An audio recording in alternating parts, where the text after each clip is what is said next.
En ramant vers le large, les yeux fixés vers le but recherché, les deux dos rudes et délicats de l'Isola dei Galli, y arriverai-je jamais dans cette petite barque à la force de mes bras?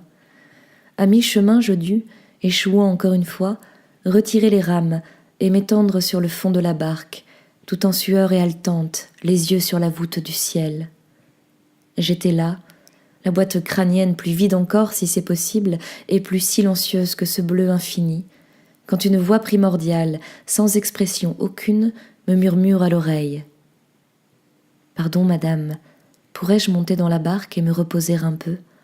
Je me suis trop éloignée du rivage, mais je dois le faire chaque matin. » Interdite par cette voix, m'étais-je endormie, je bondis en l'air si vivement que je mets en péril la stabilité de mon embarcation, et je vois une grosse tête, invraisemblable pour tout être qu'on puisse dire humain, aux épaisses boucles noires et cuivrées de beaucoup de natifs de la Costiera.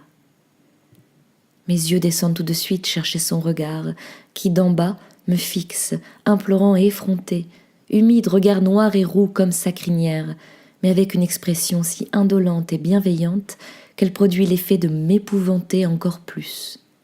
« Mais que faites-vous? La barque va se renverser comme ça. Pardon, mais je peux monter ou je ne peux pas ?»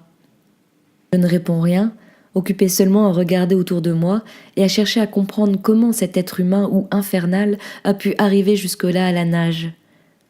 D'un côté, Praiano semble n'être qu'un minuscule nid d'aigle.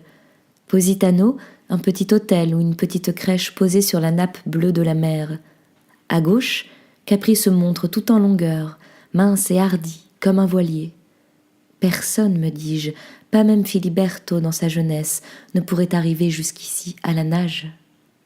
Quand, de plus en plus stupéfaite, je cherche à nouveau cette apparition, il a déjà sauté avec une habileté démoniaque dans la barque, et assis sur le bord, la tête basse, il regarde ses jambes si intensément qu'il donne l'impression de m'avoir entièrement oubliée.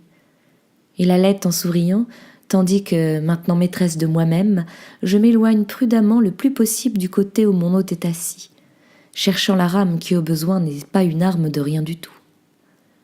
J'efface mon dernier tremblement de peur.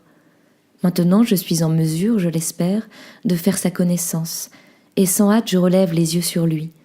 Il me fixe, lui aussi, de ses yeux devenus ironiques. « N'ayez pas peur, juste le temps de reprendre souffle et j'arrête de vous incommoder. Que voulez-vous? Dans ma condition, l'exercice est trop utile pour ma santé générale. » Après ces quelques mots, il se remet à fixer ses jambes. Je le fais moi aussi. Et quand mes yeux, passant sur son puissant thorax étrangement glabre en comparaison de sa grande masse de cheveux, rencontrent un moignon fripé comme une prune séchée au soleil, je suis presque sur le point de descendre de la barque, ou au fond de l'eau, je ne sais pas, pourvu que je disparaisse de là. Un vertige d'horreur et de pitié a saisi mon sang. Je ferme un instant les yeux pour reprendre de la force. Peut-être ne les aurais-je plus rouverts, mais sa voix, presque délicate maintenant, il a compris mon horreur, marmonne. Ça s'est passé en Russie, à la gelée.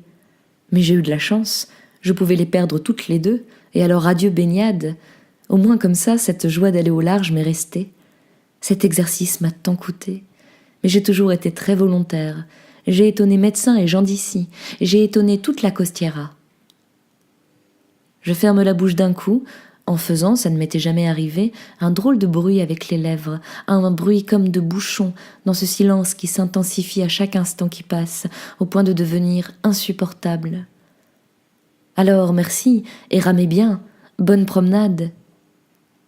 Je le vois glisser rapidement sur le bord de la barque, une espèce d'énorme grenouille ou de sauterelle, et en un saut nerveux, c'est une sauterelle, se jeter dans l'eau immobile d'un bleu si profond qu'on dirait un pavement de lac. N'étaient-ce ces tentacules argentés qui, au large, fouillent sans cesse la masse sombre? Entre le bleu et les rayons dansants, je le vois progresser tant bien que mal, avec une vigueur inimaginable dans les bras.